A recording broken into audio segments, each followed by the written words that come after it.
Hello guys, Rajasthan GK की इस video में हम बात करने वाले हैं जयपुर राजवंश राजस्थान इतिहास में। और यहाँ पे हम बात करेंगे जो भी राजा आए थे जिन्होंने भी अपने टाइम पे कार्य करवाए हैं उनको देखिए, जिससे आपके क्योंकि ज्यादातर एग्जाम में जयपुर राजवंश से हमेशा क्वेश्चन पूछा जाता है आपके राजस्थान के जितने भी संबंधित एग्जाम होते हैं। तो सबसे पहले यही है कि इस राजवंश की स्थापना दूल्हे राय ने 1137 ईस्वी में डूनाड क्षेत्र के मेड़ों एवं बड़ बुजुर्गों को हरा के की थी। यहाँ पे डूनाड़ी भी भाषा भी यहाँ की डूनाड़ी है, ठीक है। यहाँ की कछवाओं की जो राजधानी यहाँ रही है वो दौसा, खो, आमेर और जयपुर रही है। इन्हीं के पौत्र थे कौकिल देव नाम के, जिन्होंने 1207 में आमेर की मीणाओं को हराकर आमेर को अपनी राजधानी बनाया था। तो आपको क्रम से ध्यान रखना है। इनके पौत्र कौकिल देव आए, फिर आए राजा भारमल। इनका नाम संबंधित आपको एग्जाम में क्वेश्चन देखने को मिल जाएगा। इन्होंने सांगानेर में 1562 ईस्वी को अकबर की अधीनता स्वीकार कर ली थी और ये सबसे पहले मुगलों की अधीनता स्वीकार करने वाले राजपूताने में सबसे पहले शासक थे। ये एग्जाम पूछा गया है, देख लीजिए एग्जाम में। भारमल ने अपनी पुत्री हरकाबाई का विवाह अकबर से कर दिया और वह जानी जाती थी मरियम उज्जमानी के नाम से जानी जाती थी। और इनसे अकबर और हरकाबाई से इनका बच्चा हुआ जिसका नाम था जहांगीर।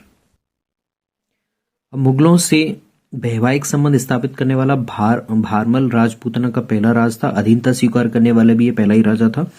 उसे अकबर ने अमीर ए उल अमरा की उपाधि दी। अभी उपाधियां भी पूछी जाती हैं कि अकबर ने अमीर ए उल अमरा किसको उपाधि दी थी, तो यहाँ पे आपके आंसर हो गया।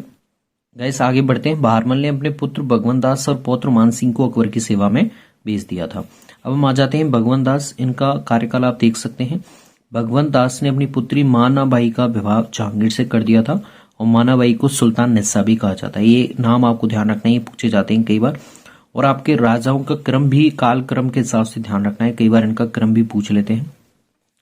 लाहौर का सूबेदार रहते हुए भगवंत दास की लाहौर में 1589 में मृत्यु हो जाती। उसके बाद में राजा बनते हैं मानसिंह प्रथम और ये इनका बहुत इंपॉर्टेंट रोल रहा है मुगलों के साथ संबंधों में। अकबर के नवरत्नों में से एक मानसिंह को अकबर ने अपने समय की सर्वोच्च 7000 मनसबदारी प्रदान की थी। ये क्वेश्चन कई बार पूछा गया है। मानसिंह बंगाल और बिहार का मुगल सूबेदार रहा। उसने बंगाल के जैसोर से शिलादेव की मूर्ति लाकर आमेर में प्रतिष्ठित की थी।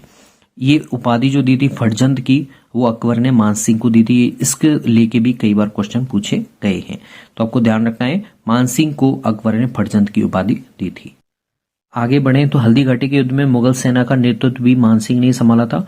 इन्होंने अपने पुत्र जगत सिंह की याद में आमेर में जगत शिरोमणि मंदिर बनवाया था। उनके बाद में आ जाते हैं मिर्जा राजा जयसिंह।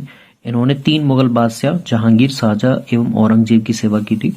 जयसिंह प्रथम को शाहजहां ने मिर्जा राजा की उपाधि दी थी। तो आपको ध्यान रखना है, मिर्जा राजा की उपाधि शाहजहां ने दी थी। और मिर्जा राजा जयसिंह ने मुगलों की तरफ से 1665 में शिवाजी से पुरंदर की संधि की थी। ये एग्जाम में पूछा गया है। और यहीं के इनके दरबारी कवि बिहारी थे जिन्होंने बिहारी सस्से ग्रंथ की रचना की थी। अब यहाँ पे इनके बाद में राम सिंह, बिशन सिंह, जय सिंह द्वितीय भी आमेर के शासक बने, लेकिन उनका कोई ज्यादा इंपॉर्टेंट कार्यकाल नहीं रहा। तो अब हम आ जाते हैं सवाई जय सिंह द्वितीय। इन्होंने सर्वाधिक 7 मुगल बादशाहों की सेवा की थी, जो औरंगजेब थे, यहाँ पे आप नाम देख सकते हैं, मोहम्मद शाह रंगीला तक। फिर इन्होंने औरंगजेब ने इनको सवाई की उपाधि दी थी और मोहम्मद शाह रंगीला ने राजराजेश्वर श्री राजाधिराज सवाई की उपाधि दी थी। तो सवाई जयसिंह द्वितीय को यहाँ पे उपाधि दी थी 2 राजाओं ने, आपको ध्यान रखना है। बहादुर शाह प्रथम ने जयसिंह के भाई विजय सिंह को आमेर का राजा बनाकर आमेर का नाम मोमिनाबाद रख दिया था। अब यहाँ पे सवाई जयसिंह ने उदयपुर के जगत सिंह द्वितीय की अध्यक्षता में मराठों के विरुद्ध भीलवाड़ा के हुडा स्थान पर राजपूत शासकों का सम्मेलन बुलाया था। ये कई बार पूछा गया है। तो हुडा सम्मेलन किसने बुलाया था? सवाई जयसिंह ने। और किसकी अध्यक्षता में? उदयपुर के जगत सिंह द्वितीय की अध्यक्षता में। सवाई जयसिंह ने 1727 में जयपुर की स्थापना की और इसके जो वास्तुकार थे वो पंडित विद्याधर भट्टाचार्य थे। ये भी कई बार पूछा गया है। इन्होंने जयपुर, दिल्ली, उज्जैन, बनारस व मथुरा में वेधशालाओं का निर्माण करवाया। अब हम आ जाते हैं ईश्वरी सिंह पे। तो ये ईश्वरी सिंह के छोटे भाई माधव सिंह ने मराठा की सहायता से जयपुर पर आक्रमण किया और टोंक के युद्ध में ईश्वरी सिंह विजय रहे और इसी युद्ध के उपलक्ष्य में उन्होंने ईसर लाटा सरगासुली का निर्माण करवाया था। और इसी से बाद में इन्होंने कूदकर 1750 में इन्होंने आत्महत्या कर ली थी। जब उन्हें लगने वाला था कि मराठा आके आक्रमण करने वाले हैं, तब उन्होंने यहाँ पे आके अपनी हत्या कर ली थी। तो आपको ध्यान रखना है, सरगासुली का निर्माण किसने किया था? ईश्वरी सिंह ने किया था। राजमहल युद्ध के उपलक्ष्य में। ठीक है, फिर हम आ जाते हैं माधो सिंह प्रथम पे। इनका इंपॉर्टेंट रोल है, आपको ध्यान रखना है। इन्होंने रणथंभौर के निकट सवाई माधोपुर नाम का नगर बसाया था और जयपुर में मोती डूंगरी के महल तख्ते साई महल बनवाए थे। उन्होंने नाहरगढ़ दुर्ग में अपनी 9 रानियों की एक जैसे 9 महल बनवाए थे। तो आपको ध्यान रखना है, सवाई माधो सिंह प्रथम थे जिन्होंने नाहरगढ़ दुर्ग में 9 पासवानों के एक जैसे महल बनवाए थे। फिर आ जाते हैं सवाई प्रताप सिंह। हवा महल इनसे जुड़ा हुआ है, तो आपको ध्यान रखना है। प्रताप सिंह ब्रजनिधि उपनाम से काव्य रचना करते थे। उनके दरबार में 22 प्रसिद्ध संगीतकों की मंडली गंधर्व बाईसी थी। इन्होंने रचना की थी ग्रंथ की राधा गोविंद संगीत सारी, पूछा गया है कई बार, ध्यान रखना है आपको। 1799 में इन्होंने जयपुर में हवा महल बनवाया और इनके आराध्य श्री कृष्ण के मुकुट के समान है, जिसमें 953 छोटे मोटे झरोखे हैं और 5 मंजिलें हैं। तो सवाई प्रताप सिंह का नाम जुड़ जाता है हवा महल से। फिर आते हैं जगत सिंह। इनका नाम गिंगोली के युद्ध से जुड़ा जाता है, क्योंकि इनके शासन काल में उदयपुर की राजकुमारी कृष्णा कुमारी को लेकर जयपुर और जोधपुर के मध्य के राजाओं के मध्य गिंगोली का युद्ध हुआ, जिसमें जयपुर की सेना विजयी रही। जगत सिंह ने मराठों और पिंडारियों के आक्रमण से परेशान होकर 1818 में ईस्ट इंडिया कंपनी से संधि कर ली। इनके बाद में आते हैं राम सिंह द्वितीय। इनका भी इंपॉर्टेंट रोल है।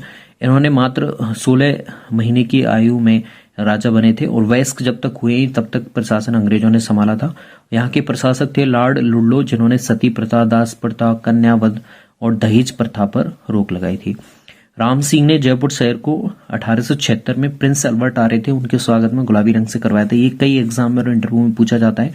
तो राम सिंह द्वितीय थे 35 से 80 के काल में। 1876 ईस्वी में जब प्रिंस अल्बर्ट आ रहे थे तब उनके स्वागत में गुलाबी रंग करवाया था, इसीलिए उसे गुलाबी शहर के नाम से जानते हैं।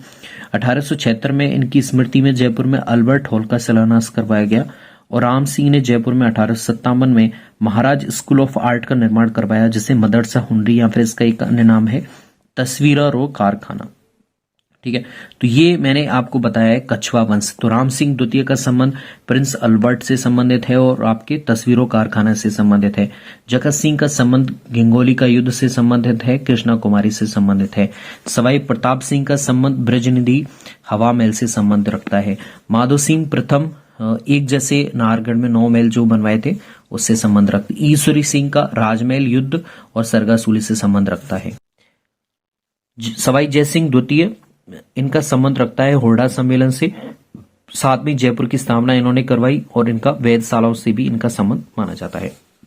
मिर्जा राजा जयसिंह, इन्होंने पुरंदर की संधि की थी और इन्हें मिर्जा राजा की उपाधि दी गई। भारमल राजा, इन्होंने सबसे पहले अधीनता स्वीकार की थी और सबसे पहले मुगलों से संबंध इन्होंने ही शुरू करवाए थे। भगवंत दास, इनका ज्यादा इंपॉर्टेंट नहीं है। मान सिंह प्रथम, इन्हें 7000 मनसब प्रदान किए गए थे अकबर के टाइम पे और ये मान सिंह को फरजंद की उपाधि प्रदान की हुआ था। उसमें मुगल सेना का नेतृत्व मान सिंह ने ही संभाला था। तो ये आपके कछवा वंश को मैंने बताने की ट्राई की है। इसकी स्थापना दूल्हे राज ने की थी और हमेशा क्वेश्चन पूछे जाते हैं, तो आपको कंफ्यूज नहीं होना है। इससे संबंधित क्वेश्चन मैं आपको करा। 7 मुगल बादशाहों की सेवा करने वाला राजपूत राजा है, तो ये अभी मैंने बताया आपको, सवाई जयसिंह। फिर आ जाते हैं जयसिंह द्वितीय को सवाई की उपाधि किसने दी थी? आंसर क्वेश्चन पढ़ सकते हैं, औरंगजेब ने दी थी। सवाई जयसिंह ने जयपुर की स्थापना कब की थी? 1727 में की थी। राजपूत शासकों का हुरडा सम्मेलन सवाई जयसिंह ने कब बुलवाया था? तो 17 जुलाई 1734 को बुलवाया था। 1665 में मुगलों की तरफ से शिवाजी से पुरंदर की संधि करने वाला राजा कौन था? वो मिर्जा राजा जयसिंह थे। जयपुर को गुलाबी रंग से किसने करवाया था? राम सिंह ने करवाया था। हवा महल सवाई प्रताप सिंह ने करवाया था। तो ये कुछ क्वेश्चन है। आई होप आपको कछवा राजवंश अब समझ में आ गया होगा। इससे संबंधित अब आप प्रैक्टिस कर सकते हैं। धन्यवाद।